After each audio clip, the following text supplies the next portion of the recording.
перша чистова станина готова. Або майже готова, там залишилось з цієї сторони зовсім небагато, то вже друга установка буде. Під рельси, під опору гвинта, під датчики, порізав різьби, познімав фаски.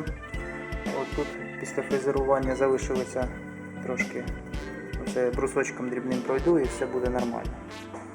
Коротше, вже майже готово.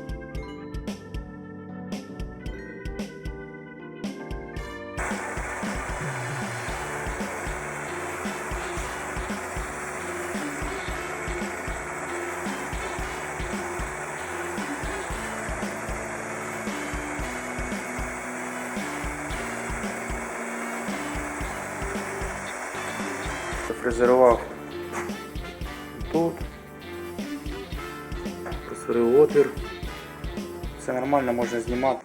Був би, звісно, верстатик побільше, я би і оцю поверхню робив би за одну установку і трошки швидше, бо не треба переставлятись, переприв'язуватись, тим паче, що детальки такі досить важкенькі.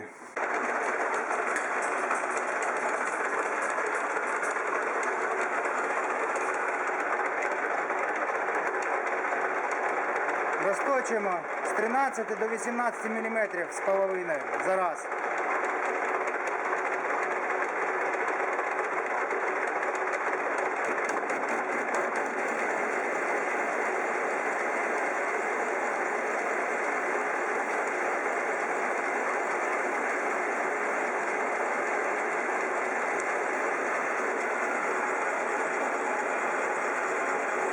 Така ось стружечка. Все вийшло.